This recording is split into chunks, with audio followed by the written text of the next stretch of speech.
Hello विद्यार्थियों, कैसे हो। मैं उम्मीद करता हूँ स्वस्थ होंगे, मस्त होंगे और अपनी पढ़ाई में व्यस्त होंगे। तो चलिए विद्यार्थियों, एक बार पुनः आपका स्वागत और अभिनंदन करता हूँ आपके अपने YouTube चैनल दशरथ सिंह सैनी पर। तो विद्यार्थियों, जैसा कि आप थंबनेल में देख पा रहे हैं, आज हम फिजिक्स का ही चैप्टर है विद्युत धारा, इसके बारे में अध्ययन करेंगे। विद्युत धारा मतलब इलेक्ट्रिक करंट, इसके बारे में हम आज विस्तार से अध्ययन करेंगे। तो जैसा कि हम फिजिक्स के चैप्टर बारी बारी से पढ़ ही रहे हैं, तो आज हम विद्युत धारा में विद्युत धारा क्या है, विद्युत धारा का प्रवाह कैसे होता है, इसमें हम विद्युत धारा के अंदर उपयोग में आने वाले जो उपकरण हैं उनका संयोजन किस प्रकार से करते हैं, इनके बारे में अध्ययन करेंगे। तो ठीक है विद्यार्थियों, चलते हैं, क्लास प्रारंभ करता हूं। आपका ध्यान सबका अपने स्क्रीन पर होना चाहिए। क्लियर? तो चलते हैं विद्यार्थियों। तो जैसा देखो, आप सभी जानते हैं, जिस प्रकार से ऊष्मा का प्रवाह उच्च ताप से निम्न ताप की ओर होता है, ठीक उसी प्रकार यहाँ किसी चालक तार में जो आवेश होते हैं, वो उन आवेशों का जो प्रवाह है वो भी उच्च विभव से या उच्च विभव बिंदु से निम्न विभव बिंदु की ओर होता है। कहाँ से? उच्च विभव बिंदु से निम्न विभव बिंदु की ओर होता है। क्लियर? अब हम बात करेंगे किसकी? अब हम बात करेंगे कि यहाँ विद्युत धारा क्या होती है। किसकी? विद्युत धारा क्या होती है, इसके बारे में हम बात करेंगे। हाँ, तो विद्यार्थियों, जैसा कि हम ऊष्मा के बारे में पढ़ते हैं और ऊष्मा में जो प्रवाह होता है, ठीक उसी प्रकार से यहाँ विद्युत में भी जो प्रवाह है आवेश का, वो उच्च विभव बिंदु से निम्न विभव बिंदु की ओर होता है। तो उच्च विभव और निम्न विभव जो हैं उनके बारे में हम आगे अध्ययन करेंगे। तो उससे पहले हम बात करते हैं किसकी? विद्युत धारा क्या है, इलेक्ट्रिक करंट क्या है। तो मैं आपको बता देता हूं कि किसी चालक में विद्युत आवेशों के प्रवाह की दर को विद्युत धारा कहते हैं। यानी क्या किसे कहते हैं? विद्युत धारा। आवेशों के प्रवाह की दर को, किसी चालक में आवेशों के प्रवाह की जो दर होती है उसे ही हम क्या कहते हैं? विद्युत धारा कहते हैं। विद्युत धारा का जो मात्रक है वो क्या होता है? एम्पियर होता है। और विद्युत धारा का जो सूत्र होता है उसे हम किस प्रकार से व्यक्त करते हैं? तो विद्युत धारा बराबर आवेश बटे समय। विद्युत धारा को I से व्यक्त करते हैं और आवेश को Q से और समय t के द्वारा व्यक्त किया जाता है। तो इस प्रकार हम ये प्रतीक के रूप में भी सूत्र लिख सकते हैं। विद्युत धारा I बराबर लिख सकते हैं हम Q बटे T। किसकी बात? क्या? I बराबर Q बटे T। क्लियर? आया कि नहीं आया समझ में? तो देखो विद्यार्थियों, मैं आपको एक बार पुनः बता देता हूं, आवेशों के प्रवाह की जो दर होती है उसे ही अपन क्या कहते हैं? विद्युत धारा कहते हैं। और विद्युत धारा का जो मात्रक होता है वो क्या होता है? एम्पियर होता है। और विद्युत धारा का जो सूत्र होता है वो आवेश बटे समय होता है। क्लियर?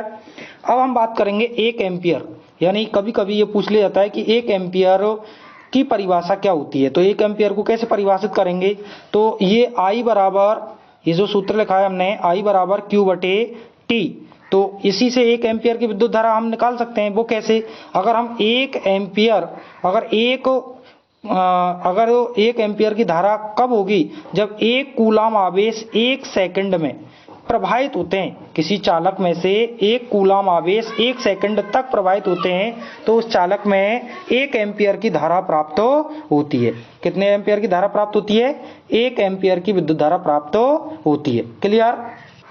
हाँ, तो विद्यार्थियों, तो 1 एम्पियर की जो परिभाषा है वो क्या है? यदि किसी विद्युत परिपथ में या विद्युत परिपथ के किसी बिंदु से 1 सेकंड में 1 कूलाम आवेश गुजरता है, तो उस परिपथ में 1 एम्पियर विद्युत धारा होगी। क्या होगी? उसमें 1 एम्पियर विद्युत धारा प्रवाहित होगी। क्लियर? नोट करके यहाँ पर विशेष कंडीशन बता देता हूँ। विद्युत धारा की जो दिशा होती है, यानी विद्युत धारा को हम अगर किसी परिपथ में क्या करेंगे? व्यक्त करेंगे, प्रदर्शित करेंगे, तो किस प्रकार से उसको प्रदर्शित किया जाएगा। तो देखो विद्यार्थियों, विद्युत धारा की जो दिशा है वो इलेक्ट्रॉनों के प्रवाह की दिशा की विपरीत दिशा में होती है। यदि इलेक्ट्रॉन इलेक्ट्रॉन कहाँ से कहाँ की ओर होते हैं, तो इलेक्ट्रॉन हमेशा ऋण आवेश से धन आवेश की ओर, कहाँ, यानी ऋण चिन्ह से प्लस चिन्ह की ओर होते हैं, जबकि विद्युत धारा कहाँ से कहाँ होती है, धन चिन्ह से ऋण चिन्ह की ओर होती है। तो विद्युत धारा की जो दिशा है वो इलेक्ट्रॉनों की प्रवाह की दिशा के विपरीत दिशा में होती है, अर्थात विद्युत धारा की दिशा सदैव धनात्मक सिरे से ऋणात्मक सिरे की ओर होती है, जबकि इलेक्ट्रॉनों का प्रवाह ऋणात्मक सिरे से धनात्मक सिरे की ओर होता है। क्लियर। अब हम बात करेंगे विद्युत परिपथ की। किसकी बात करेंगे, विद्युत परिपथ की। तो दो या दो से अधिक उपकरण किसी तार के द्वारा जुड़े हुए सतत एवं बंद संयोजन को विद्युत परिपथ कहते हैं। विद्युत परिपथ क्या होता है, दो या दो से अधिक उपकरण किसी तार के द्वारा जुड़े हों या एक सतत जो परिपथ होता है, सतत बंद जो संयोजन होता है, उसे ही हम क्या कहते हैं, विद्युत परिपथ कहते हैं। क्लियर। आगे हम बात करेंगे विद्युत विभव की। क्या, विद्युत विभव। आ रहा है कि नहीं आ रहा है समझ में, आ रहा है ना समझ में, ओके। आगे देखो विद्युत विभव क्या है, किसी एकांक धनावेश को अनंत से विद्युत क्षेत्र में किसी एक बिंदु तक लाने में किया गया कार्य विद्युत विभव कहलाता है। एक बार पुनः बता रहा हूं, विद्युत विभव क्या है, किसी एकांक धनावेश को, क्या, किसी एकांक धनावेश को अनंत से विद्युत क्षेत्र के किसी भी एक बिंदु तक लाने में जितना हमें कार्य करना पड़ता है वो कार्य ही क्या कहलाता है, विद्युत विभव कहलाता है। क्लियर। तो विद्युत विभव, विद्युत धारा, 1 एम्पियर की परिभाषा और विद्युत परिपथ, मैं उम्मीद करता हूं आप सभी को समझ में आया होगा। आ गया समझ में, क्लियर, ओके। चलें आगे। तो नेक्स्ट हम बात करेंगे किसकी, विद्युत विभवांतर। किसकी, विद्युत विभवांतर। तो विद्युत विभवांतर क्या है, किसी विद्युत परिपथ में, क्या, किसी विद्युत परिपथ में एकांक धनावेश को एक बिंदु से दूसरे बिंदु तक, एकांक धनावेश को एक बिंदु से दूसरे बिंदु तक ले जाने में किया गया कार्य उन दोनों बिंदुओं के मध्य विभवांतर के बराबर होता है। किसके बराबर होता है, विभवांतर के बराबर होता है। क्लियर।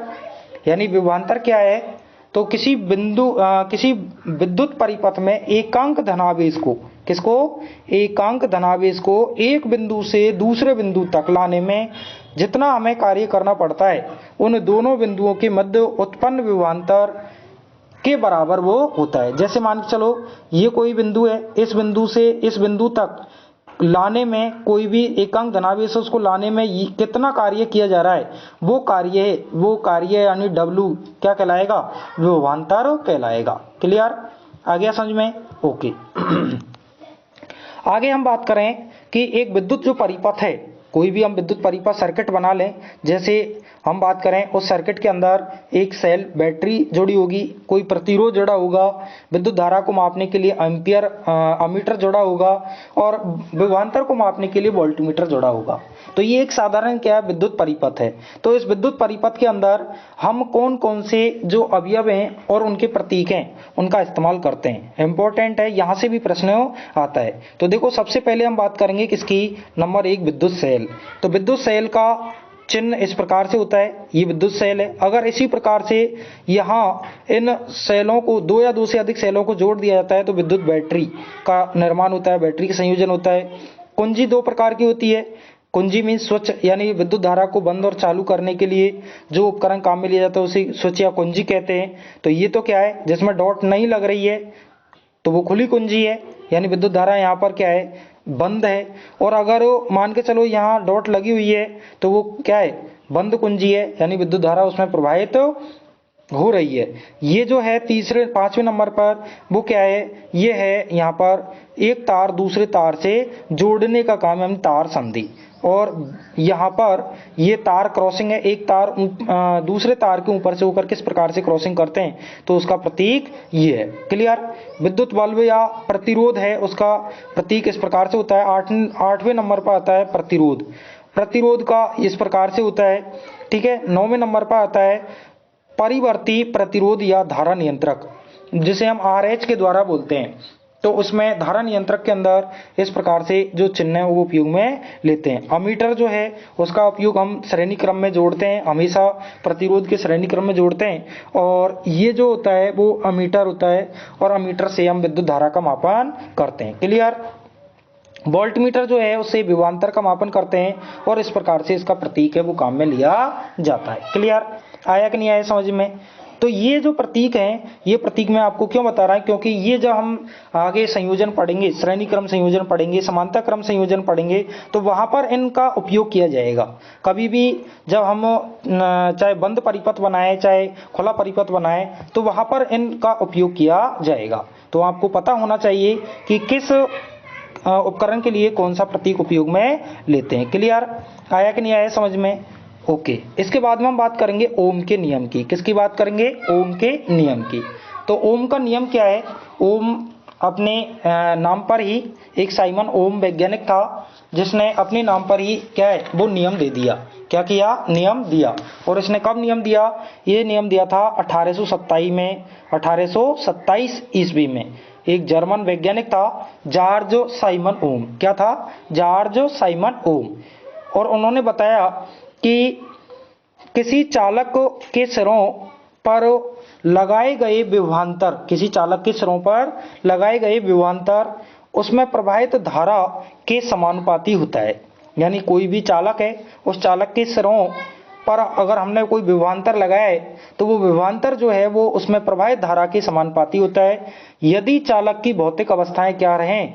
स्थिर रहें। और वो भौतिक अवस्थाएं कौन कौन सी हैं? ताप है, दाब है, पदार्थ की लंबाई है या प्रतिरोध की लंबाई है, उसका अनुप्रस्थ काट का क्षेत्रफल है, ये अगर स्थिर रहें तो उस चालक में जो विभवांतर है वो उसमें प्रवाहित धारा की क्या होता है? समानुपाती होता है। इसलिए हम क्या लिख सकते हैं? B समानुपाती क्या होता है? I। क्या होता है? B समानुपाती I। B यहाँ विभवांतर है, I क्या है यहाँ पर? धारा। क्लियर। तो अर्थात हम ये लिख सकते हैं कि स्थिर ताप पर किसी चालक में प्रवाहित होने वाली विद्युत धारा I चालक के सिरों के बीच विभवांतर B के समानुपाती होता है।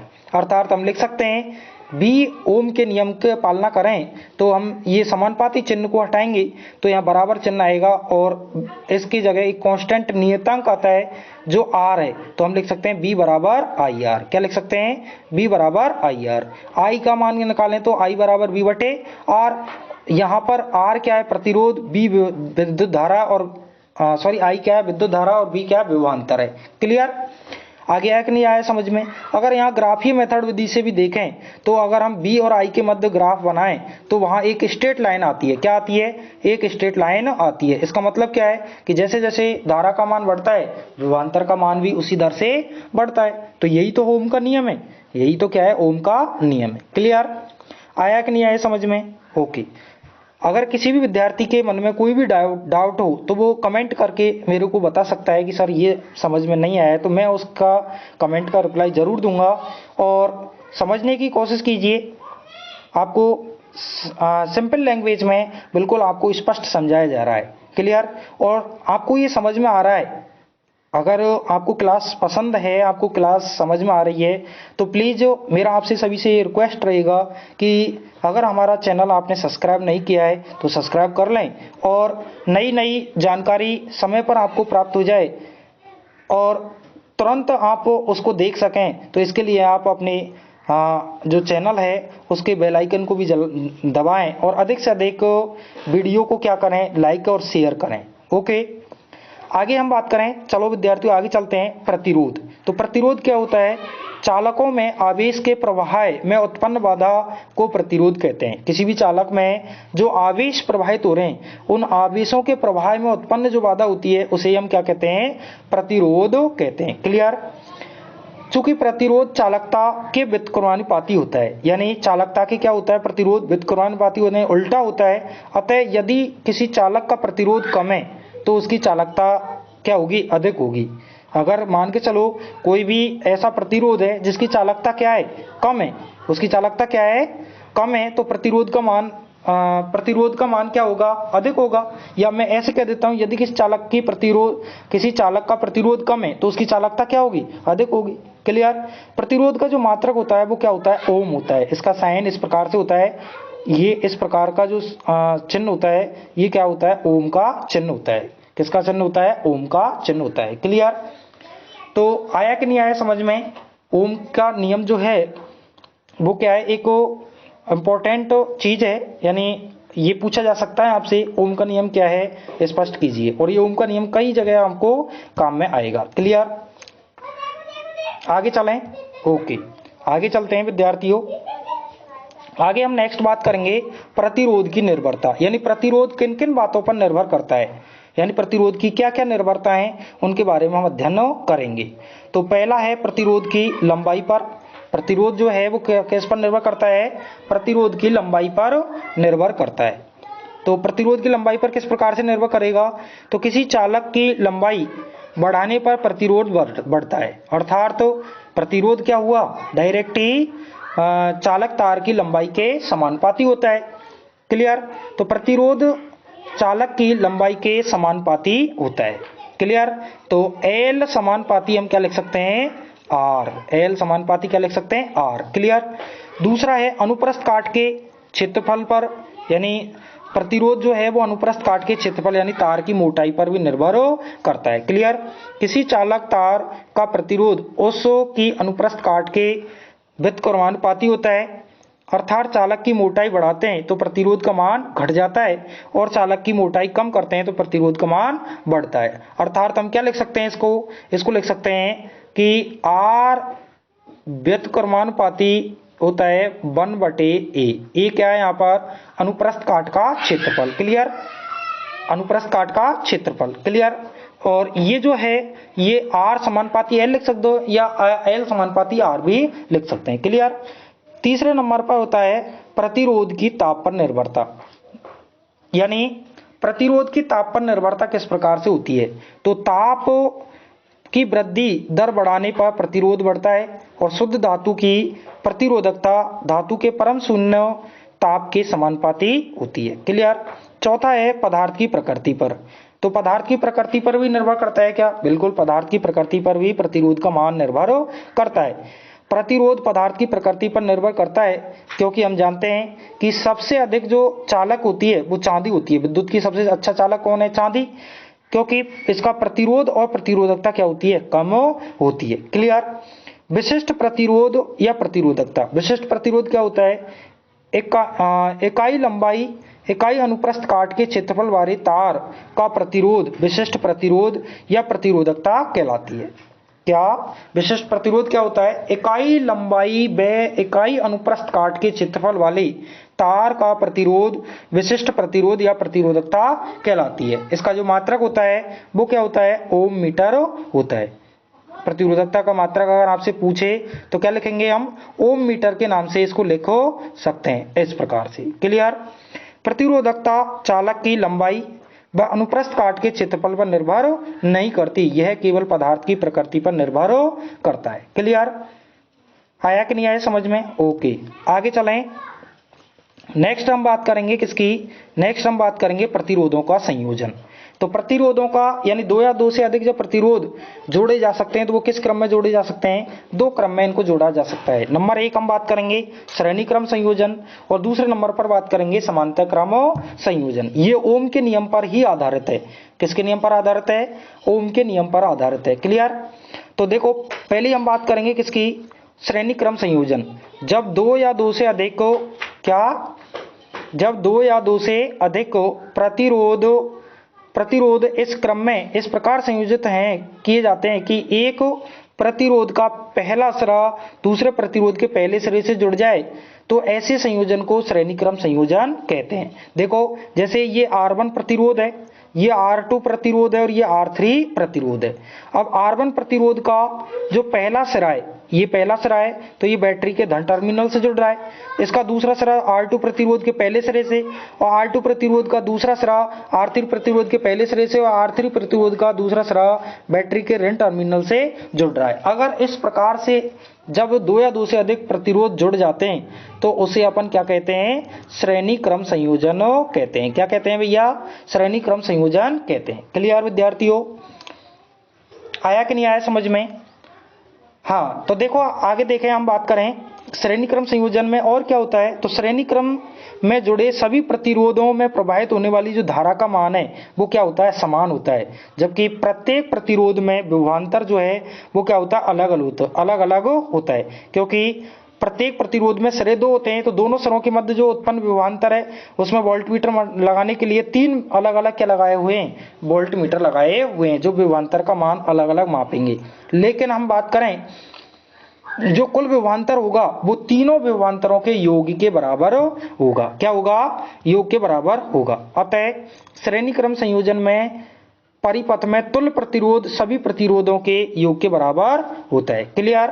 अब हम बात करेंगे यहाँ पर कि ओम के नियम की अगर हम पालना करें तो यहाँ पर तीनों प्रतिरोधों में जो विभवांतर है वो कुल विभवांतर के योग के बराबर होगा। तो हम लिख सकते हैं B बराबर V1 plus V2 plus V3। अब B का मान, V1 का मान, V2 का मान और V3 का मान ओम के नियम से निकाल लें। हम अभी पढ़ ही चुके हैं, B बराबर क्या पढ़े हैं, IR पढ़ा है। अगर हम R1 के लिए लें तो B बराबर क्या हो जाएगा, IR1 हो जाएगा, और B2 बराबर क्या लिखें, IR2 हो जाएगा, और B3 की बात करेंगे तो IR3 हो जाएगा। इनके मान कहाँ रख दें, V1 V2 और V3 के मान ओम के नियम से यहाँ रख दें तो हमारे पास निकल के आएगा R बराबर R1 plus R2 plus R3। यही क्या है, श्रेणी क्रम संयोजन का तुल्य प्रतिरोध ज्ञात करने का सूत्र है। क्लियर, आ गया समझ में। आगे हम बात करें किसकी, समांतर क्रम संयोजन की। तो समांतर क्रम संयोजन क्या है, समांतर क्रम संयोजन है जब दो या दो से अधिक प्रतिरोध इस प्रकार संयोजित किए जाते हैं कि सभी प्रतिरोध के एक सिरे किसी एक बिंदु पर और दूसरे सिरे किसी दूसरे बिंदु पर जुड़ जाएं, तो ऐसे संयोजन को समांतर क्रम संयोजन कहते हैं। जैसे ये R1 प्रतिरोध है, ये R2 प्रतिरोध है, ये R3 प्रतिरोध है, तो इन तीनों प्रतिरोधों के एक सिरे तो इस बिंदु पर और दूसरे सिरे इस बिंदु पर जुड़ रहे हैं, जिनका ये सिरा तो बैटरी के धन टर्मिनल से और ये बैटरी के ऋण टर्मिनल से जुड़ रहा है। अगर इस प्रकार से कहीं पर भी प्रतिरोध जुड़ जाएं तो उसे हम क्या कहेंगे, समांतर क्रम संयोजन कहेंगे। क्लियर। समांतर क्रम संयोजन में प्रत्येक प्रतिरोध के सिरों पर विभवांतर समान होता है, किंतु प्रवाहित होने वाली धारा का मान क्या होता है, अलग अलग होता है। क्लियर। आगे हम बात करें समांतर क्रम में तुल्य प्रतिरोध व्युत्क्रम सभी प्रतिरोधों के व्युत्क्रम के योग के बराबर होता है। क्लियर। यानी कुल प्रतिरोध अगर हम निकालें तो उनका कुल प्रतिरोध का आएगा 1/R बराबर हम लिख सकते हैं 1/R1 plus 1/R2 dot dot dot, और भी ऐसे आ सकते हैं। तो ये क्या है, ये क्या है, व्युत्क्रम है, इनका कुल प्रतिरोध का क्या है, व्युत्क्रम है। तो इस प्रकार से हम इस श्रेणी क्रम संयोजन और समांतर क्रम संयोजन को स्पष्ट कर सकते हैं। तो आइए विद्यार्थियों, मेरे द्वारा जो पढ़ाया गया है वो आपको समझ में आया होगा, और समझ में आया है तो सभी विद्यार्थी ऐसी ही नई नई जानकारी प्राप्त करने के लिए हमारे चैनल को अगर सब्सक्राइब नहीं किया तो प्लीज़ सब्सक्राइब कर लें और बेल आइकन दबा लें। अगर ये क्लास आपको पसंद है तो वीडियो को लाइक करें, शेयर करें और अधिक से अधिक विद्यार्थियों को इसको भेजें। क्योंकि ये ऐसी क्लास है जो प्रत्येक विद्यार्थी को घर बैठे अपनी तैयारी को क्या कर सकती है, मजबूत कर सकती है। क्लियर। तो मैं आशा ही नहीं, उम्मीद करता हूँ सभी विद्यार्थियों को ये आपको विद्युत धारा वाला जो चैप्टर है वो समझ में आया होगा। क्लियर।